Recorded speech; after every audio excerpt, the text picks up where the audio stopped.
So welcome back to the couch. Super excited today because joining me on the couch is a chap we've known for a fair number of years. He spent 8.5 years with HubSpot.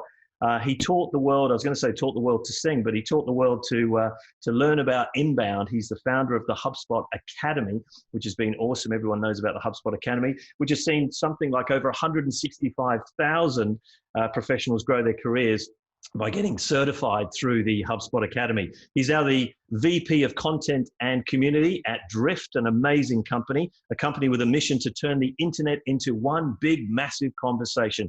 Joining me on the couch from the US is Mark Kilens. Mark, welcome. Thanks, Tony. Great to talk to you again. I appreciate you joining me or having me join the show. I'm super excited for this conversation.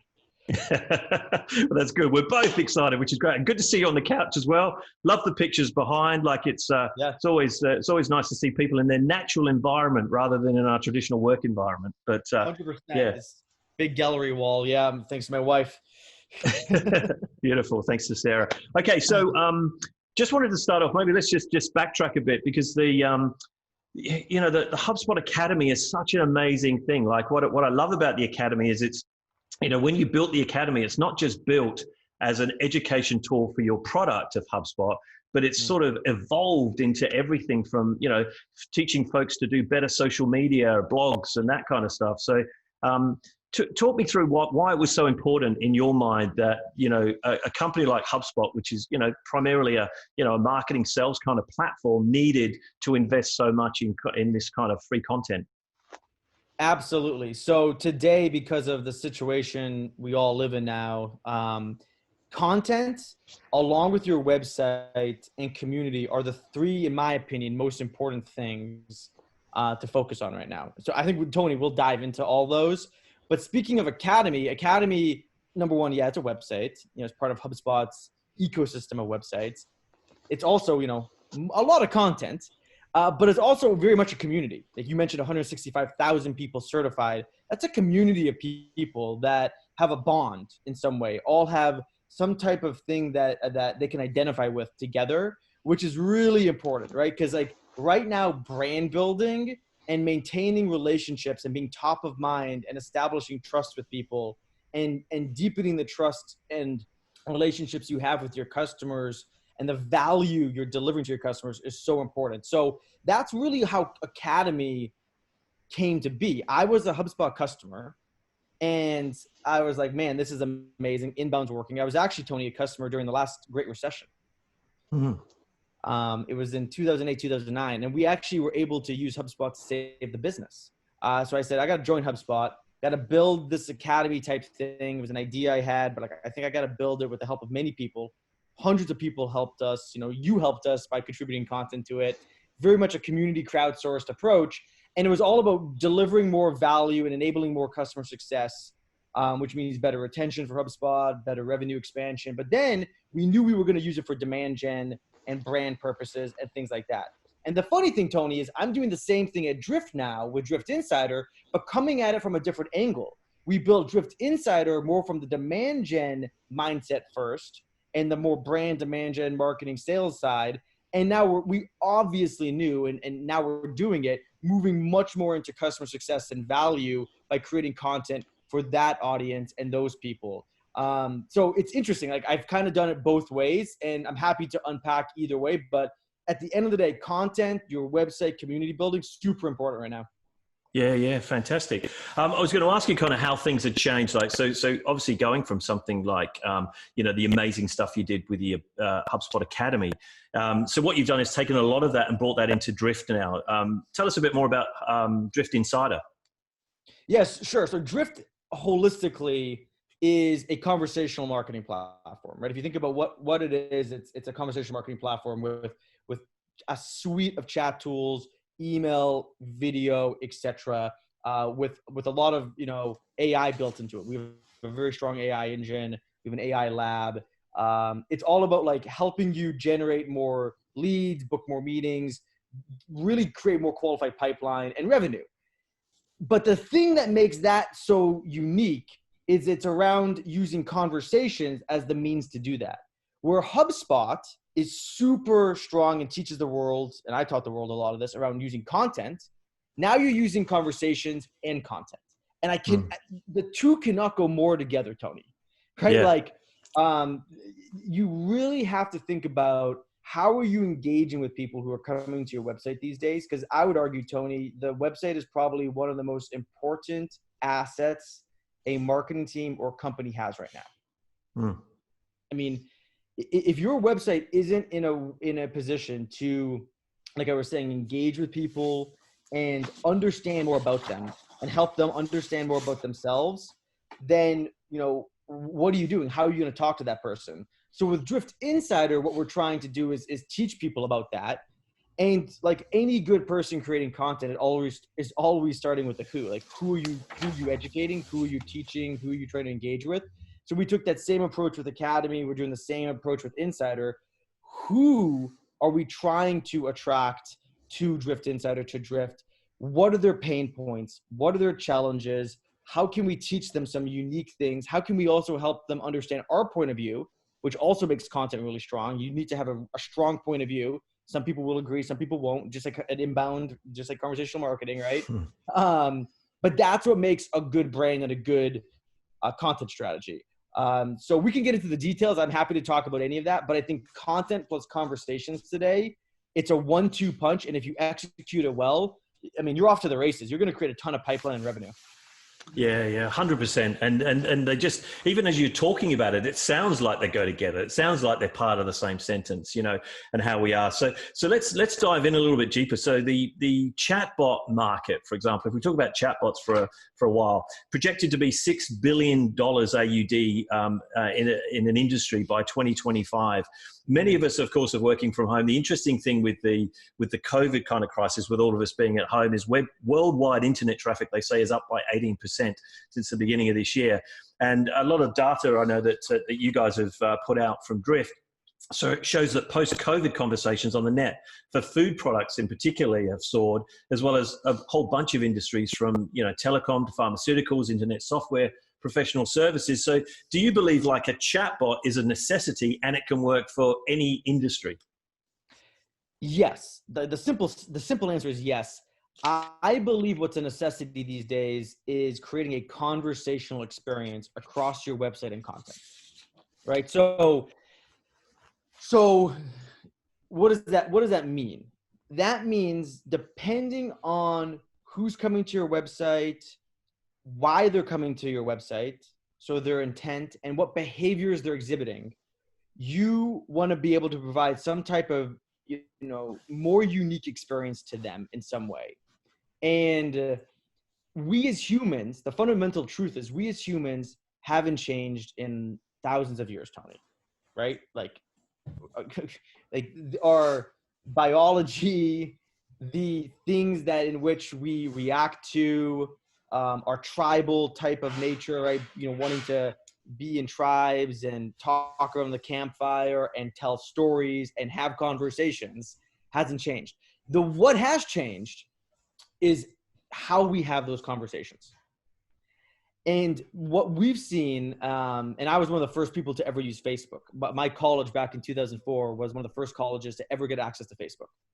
I was using AOL Instant Messenger, AIM, in 1997.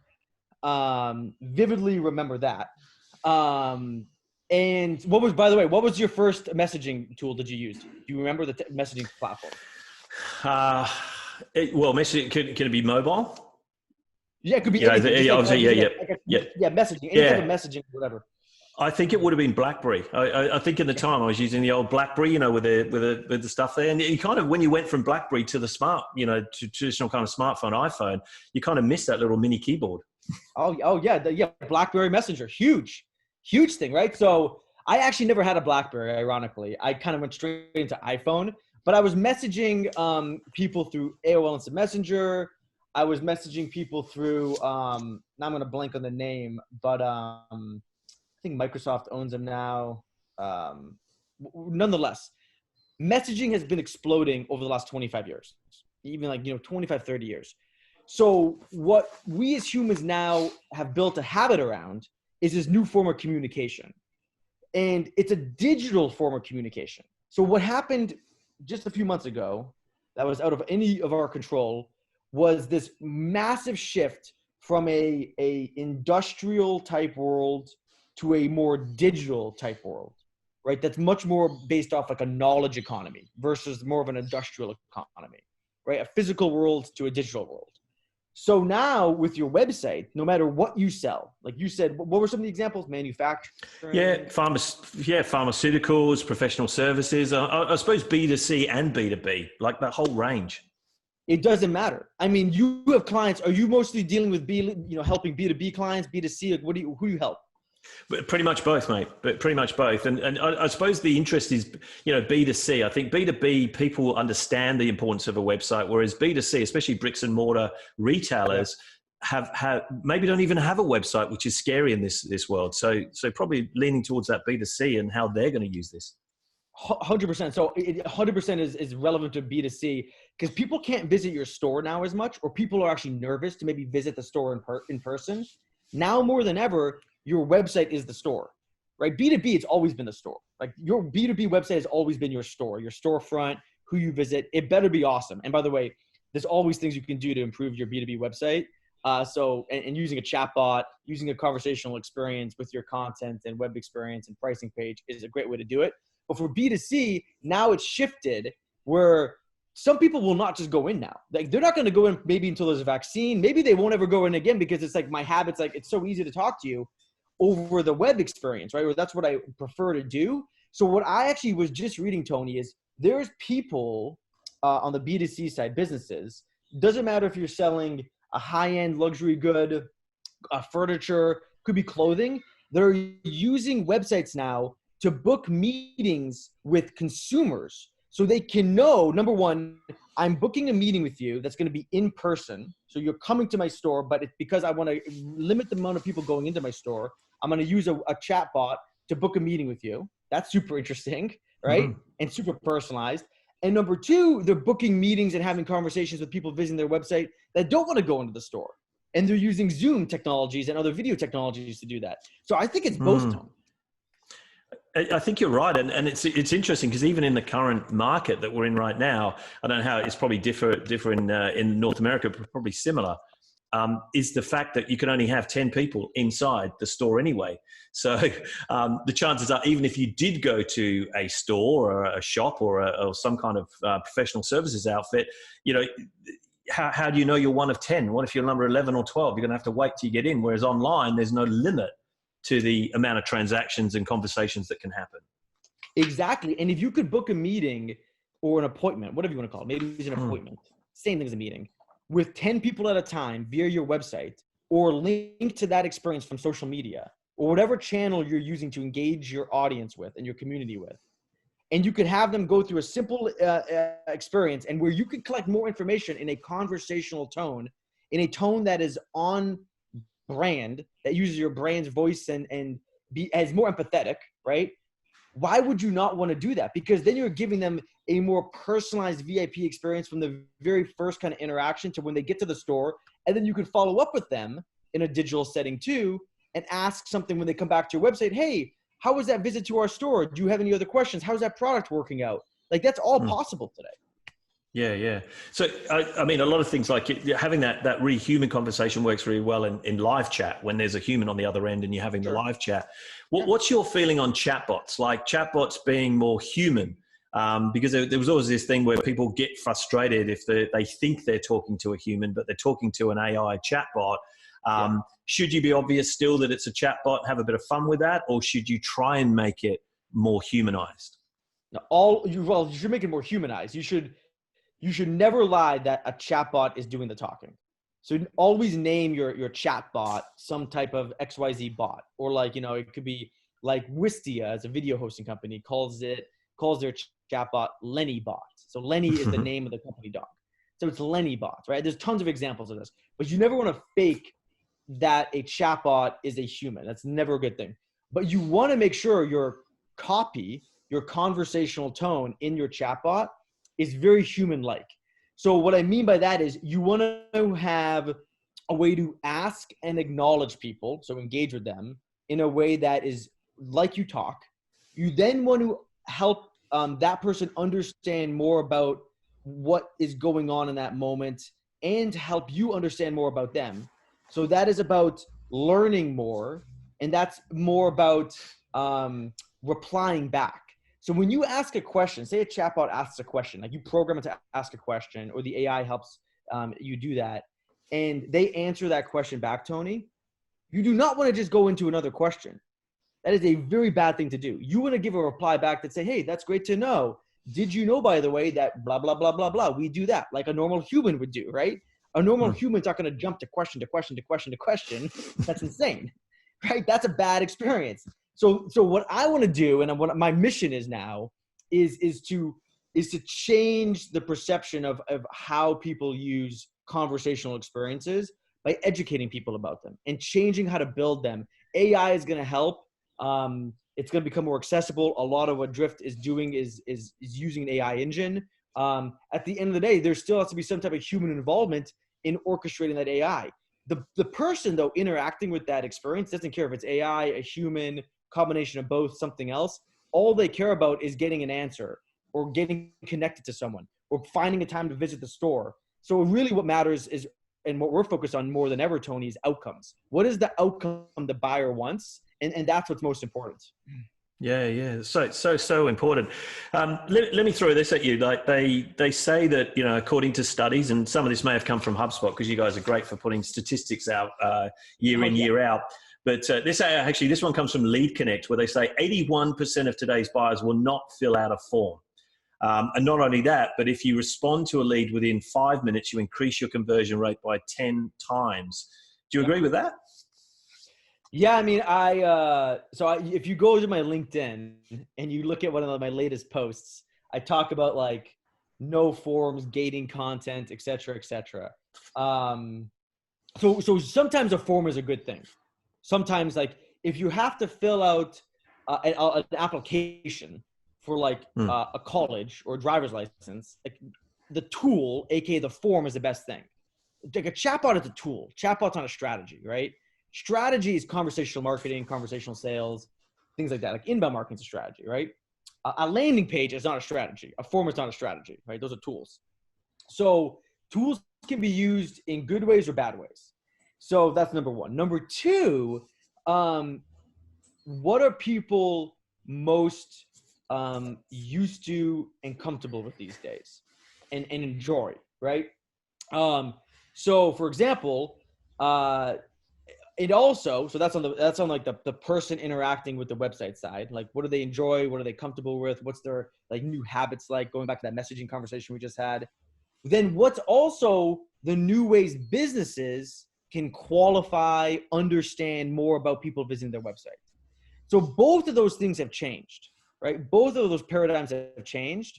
And one of the best ways to understand more about someone is by asking them questions in a way that's more natural versus forcing something upon them over and over again. So if I was to say, hey, if I was going to gate something, right, I'd say, great. But by the way, none of the content on drift.com is gated. The only thing we ask for is, we have one form that helps you sign up to become a member of Insider, which we're going to change and make that even better experience. But that's a one-time thing. It's like signing up for software for, one time. What we say is, look, thanks, you want the PDF, right? The content's ungated, but you want the PDF to go. The reason we need your email address is because we're going to email you the PDF. So if you set the context for why you're asking that person for that information, hey, why do we need your phone number? Well, we're going to call you back. Right? Why do we need your email? We're going to send you a Zoom link to the meeting we're booking with you, right? We're going to send you a confirmation. More than never, that doesn't happen with a form fill. That doesn't set the context. And actually, we need to train people who are building chatbots to do the same thing.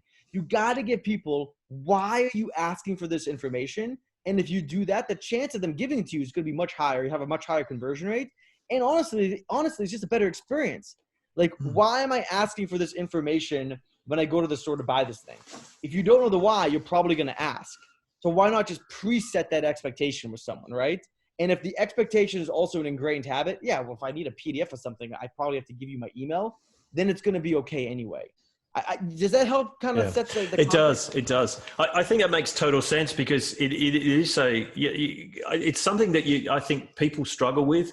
I'm probably watching this today are thinking, well, I think I need a form on my website because I need to get my leads. I need to know who's looking at my stuff and how they're going to get it. But, in context, like you're saying, like if it's free, but we'd like to email it to you. It makes perfect sense. It's a conversational way. It's the same way as you would, ask for someone if they're in a store and they need a receipt emailed to them, you need your email address. 100%. And by the way, once you have their email address, you should be able to track their behaviors. So they know you're going to this website page. So we have a behavior score that we use at Drift. Okay. And actually one of the parts of the behavior score is if they visit these pages or these blogs or these insider pages, X amount of times in X amount of days, the lead's going to get passed to sales because they're showing intent. So you don't have to ask for their email address every time they're looking or trying to download that content. You're just using behaviors.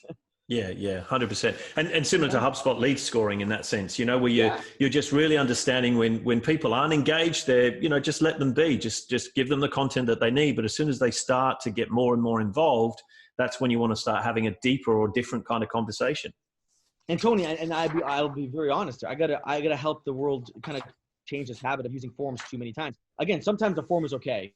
One-time thing, application, travel reservation, could make a lot of sense, right? But for a lot of the other stuff, it doesn't make sense anymore. So I got to undo these habits because, a lot of things I taught in the past where it was use a form to get your content. It's changed because people have changed. Yeah, you're going to have to go back into the academy, mate, and redo some of those old videos. Well, maybe we'll see what I can do. I know a few people over there still. Hello, Chris. Mate, I just want to move on to webinars, right? Because I think 2020 is going to go down to the year of the webinar, right? I think before COVID, we were, I would say, probably hit and miss with webinars. Some were good, some were bad, some would turn up. A lot of people would register for a webinar, but not actually turn up for the live event just to get the recorded on demand. But there's been a 71%, they reckon, spike in webinars just over the last couple of months. Yep. And I noticed, reading through your site at Drift, that you have the ability to create a webinar experience that generates 95% more registrations with conversational email bots. Tell us a little bit about that, because a lot of people are putting webinars on. They're popular right now, but how do people continue and how can they improve, I suppose, optimize the registrations?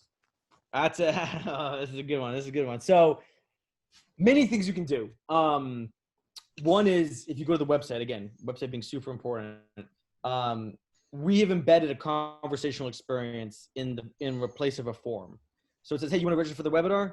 Great. And if we already know who you are, we're going to say, you want to register? Yes or no? If they say yes, we say all set, you're good to go. Never have to enter the email address in. And then we continue the conversation, Tony. Hey, by the way, have you seen this latest piece of content? Go over here to check it out. So again, a form could never do that, right? It continues the conversation, right? Like a good salesperson is going to try to continue to help you, right? Continue to ask you questions, continue to engage you. So check out that experience, drift.com/webinars. You can do that. If we don't have your email, we ask for the email. The thing you mentioned, super interesting. So you have people, webinars are a really strong creator, typically a pipeline. They're typically, used a lot in the middle of the funnel process, right? They're about engaging, yes, but educating and sometimes helping people learn more. I was going to say evaluate, but it's also like research, help people do research about a solution, maybe a little bit of a product, but it's usually around the educate and research stage of the funnel and the journey. So what we do is, as marketers, as people, we send out an email to our database. We got a new webinar coming up. Great. I see these all the time. I get them all the time. What is the least amount of friction you can create to help someone sign up for that webinar? A lot of the times what happens is, hey, great. Click the CTA on the email, go to the landing page, fill out the form. Why would you do that? I already have your email. Tony, that's insanity, isn't it? Right? It's insane. Yeah. That's insane. I think that's a bad experience, right? That's a bad experience. So what we do instead is using our email bot technology, and this is all AI based. but it's not too expensive. You know, we have an email webinar bot package. Don't quote me on this, but I think it's like around, I don't know, look up the pricing. Don't quote me on it, but I think it's around like $750. If someone says in the email reply, or if someone, let me explain how it works. In the email, we say, hey, you want to sign up for the webinar? Just reply back saying, yeah, you do. Yes, or, you know, whatever, it's fine. If they reply back saying, yeah, sure, yes, sign me up, any of those variations, we will automatically, the AI will look at that response, understand using a classifier what they're saying, then using, you know, like a dialogue manager, help people understand. The AI will help that person, aka no one on the other end, because it's just going into a machine, understand this person who replied back to this email that came from a real human, that they want to sign up, and it's going to register them for the webinar, then send another email back saying, hey, all set, you're registered for the webinar, anything else I can help you with? And if they say, yeah, I have a question about this, the email bot will then route in a human who either owns that account or doesn't own that account, and get that human to engage with that person who replied back. I mean, look at that experience. Like, think how much better that is. Yeah, no, that's amazing. That's amazing. So I haven't seen that actually, to be honest, in operation, but I'm super keen. I think we'll if you can send us a couple of links after this, I'll put them into when we share this out so folks can find out about it, because it's like taking a chatbot, which, you know, you're having that experience in a chat on a website into an email kind of flow. Conversational experience. I'll send you a GIF. I'll show you exactly what it looks like over the course of 30 seconds. It is super slick. Send the email. Do you want to sign up? Yeah, I want to sign up. Automatically signs them up. Sends them a follow-up email. Have any other question? Yeah, I have a question about this. Gets a human into the conversation. Boom. Yeah.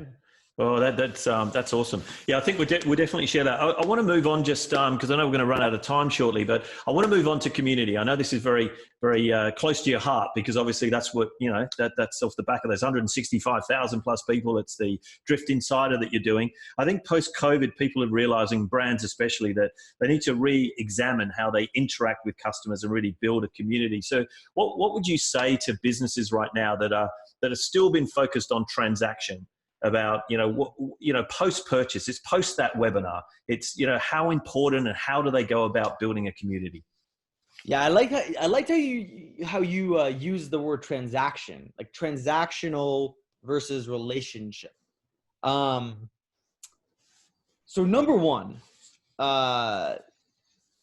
you have a community. If you're a business, you might not know it, you might not know how big it is. But if you have customers, you have a community. There you go. And the magic numbers typically are around 100 or 1,000. Do you have 100 customers? Do you have 1,000 customers? Or do you have 1,000 fans that are willing to pay you money for something? You got a viable business, right? Or sometimes it's 100, right? Depends on you know, whatever model you look at. So that's all it takes, Tony, is 100 to 1,000. That's it. Sometimes it's even less. But I think 100 to 1,000 is a good range and a good threshold. So now that you recognize that, like, you have this, and now it's like, oh man, I got to do something, or I got to do more. It's about listening. Number one, people don't listen, Tony, to the community. Like businesses, number one, I think they still do a lot of spray and pray of messaging. Spray it out, pray the community is going to listen, pick it up. But at the end of the day, number one, philosophically, the community, the business doesn't own the community. The people in the community run and own the community. The business is just along for the ride. That's it. It's that easy, right? Like, I should say, yeah, that easy. It's that simple. It's not easy at all. You as a business need to empower your community, educate your community, inspire your community. And you need to really be a broker of bringing people together. And there's a lot of things you can do to enable that. You know, we do a lot of things at Drift. HubSpot has done a lot of things to do that. But at the end of the day, you have to ask yourself, why does this community exist? What is the driving forces behind its growth?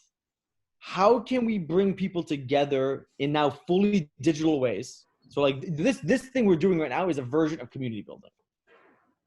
right? You have a community, I have a community. We're probably bringing some of these people together. They're going to go off and maybe talk about this. There'll be other discussions because of this. This is like just a web, right? Of knowledge that's spreading, and it's spreading between people because people are social creatures, like we were talking about, and they interact with one another, etc.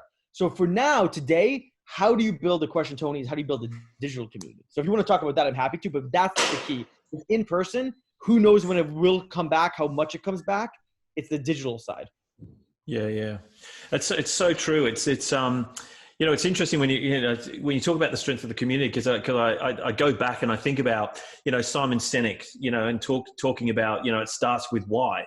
Like, if businesses really come out of COVID thinking about why are we really doing this? Like, it's not, going back, it's not about the transaction. It's not about the lead. I mean, that's all important and that all will come, but it's about why you're doing why did you set this business up? Why do I want to build this community and educate and engage a community together? Because that ultimately is going to grow your business. You've done it with Drift. You've done it with HubSpot.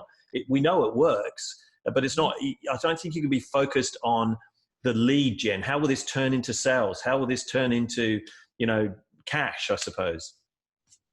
Yeah, I mean, those are you could call them derivatives if you want. I'm not sure if that's the right label.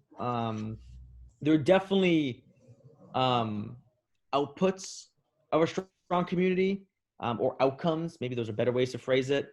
But a community doesn't just happen. A community needs a spark. And kind of what you're saying there is like, it needs a purpose. It needs meaning. It needs some type of fabric to sustain itself and come together. So like principles or values, right? Or a belief system, right? There's many classic examples of this, and they've been around for tens of thousands of years. Religions are one for sure. But there are many, sports teams and organizations and franchises are one. But there is a thing that is basically unmeasurable about communities. And then a business has got to decide how much of that do we foster, do we spark, and how much of it do we let the community do? And I like I said, the website, the content, the community, the three most important things now to build an enduring business and brand. And also, obviously product. So don't take that literally, people. Like, you need the product too. Like, you got to make money somehow. Unless you monetize your community or monetize your content, so that's your product. But you need those three things working together. So you should ask yourself, how much am I investing in content creation? How much am I investing in my website on a weekly basis? Because it literally should be weekly. Like, we have multiple people, Tony, working on drift.com every single day, like every day, to create a conversational experience. We have people focus on the community every single day, me being one of them. So I don't know. I think it's a really good question you ask. I think you folks listening should really do some deep reflection and look at what's going on and ask yourself some of these key questions.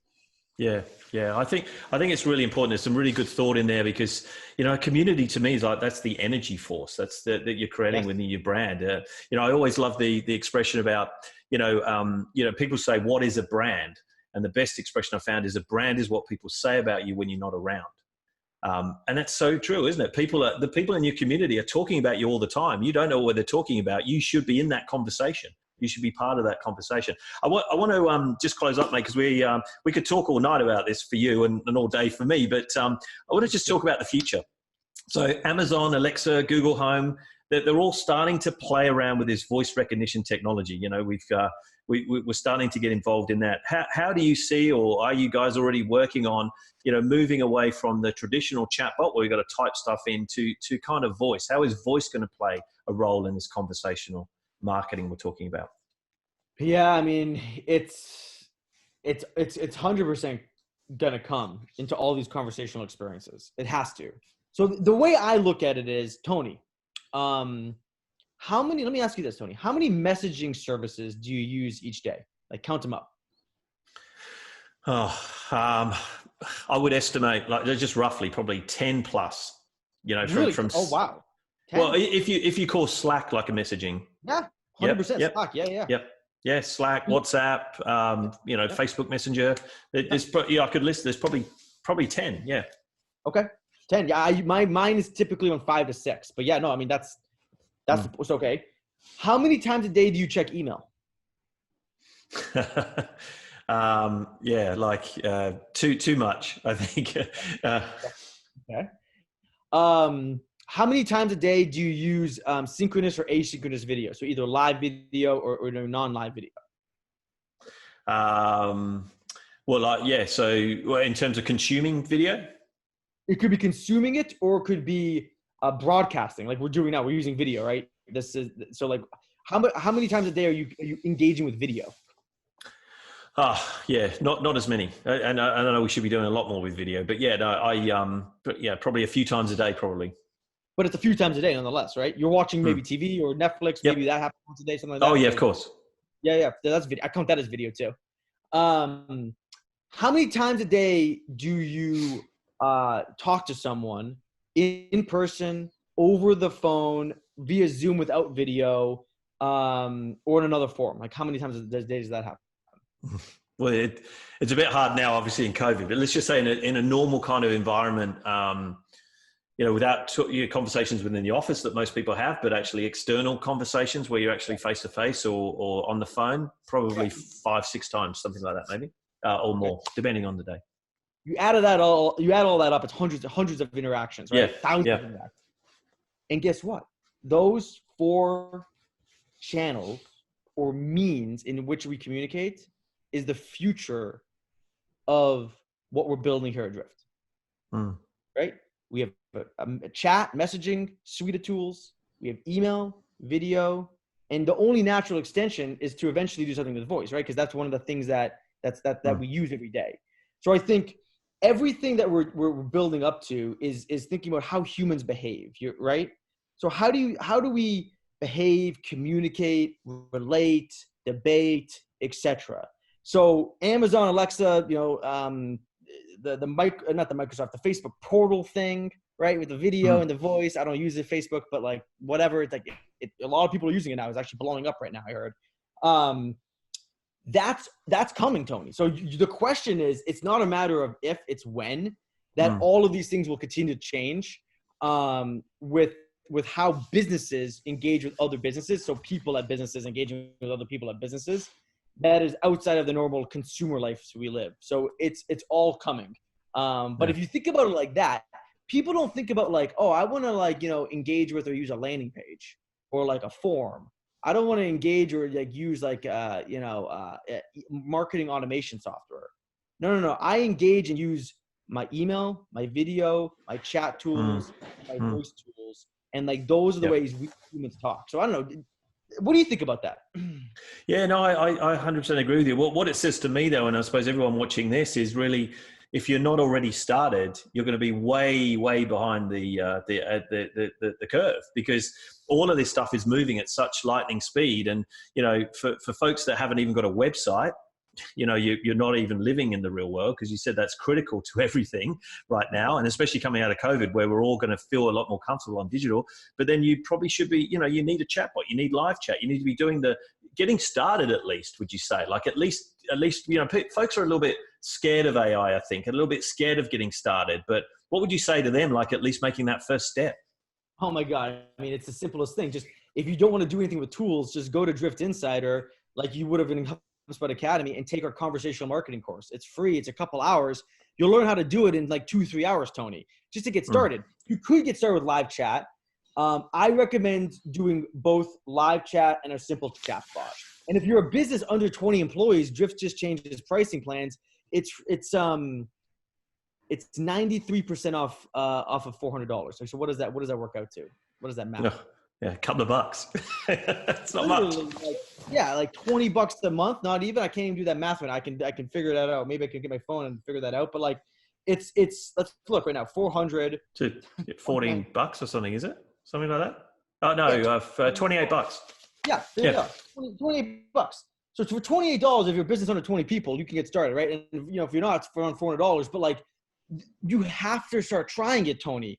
like if you can book a couple of meetings every month, more than a couple, because you will, you're going to book more than a couple, but a couple of meetings, and a couple of those meetings over the course of the quarter turn into deals. And by the way, not just that, the amount of learning, I think you made the right comment, the learnings you'll get from people interacting with a different experience. What are the questions they're asking? Because you get those tools. You analyze the questions they're asking. You're analyzing how they're thinking. You're getting to know your customers better by using a more natural form of communication. It's super interesting, I think. Yeah, it's fantastic. Mate, this has been an awesome chat. All I can say, though, is I hope I've been actually talking to the real Mark Kilens, and it's not, you found a way to kind of create an AI version of yourself, and really there's another version of you, the real one, having a conversation somewhere else. But hopefully you're the real one. You seem like the real one. That's to come. That's in 5-10 years. We should have a whole other conversation about AI and and maybe voice and augmented and virtual reality, because that stuff is like, I think AR and VR is where the computer was back in 1970s. That's my take on what I've been reading and studying. So that's like a whole nother spectrum of things to come. Well, that sounds like another episode of The Couch, mate. So I'm going to hit you up on that in a couple of months' time, and we'll have a chat about the future, what that may look like. But this has been awesome. Mark Kilens, VP of Content and Community at Drift. Thank you for joining me on your couch from my couch. Thank you, Tony. Thanks, everyone.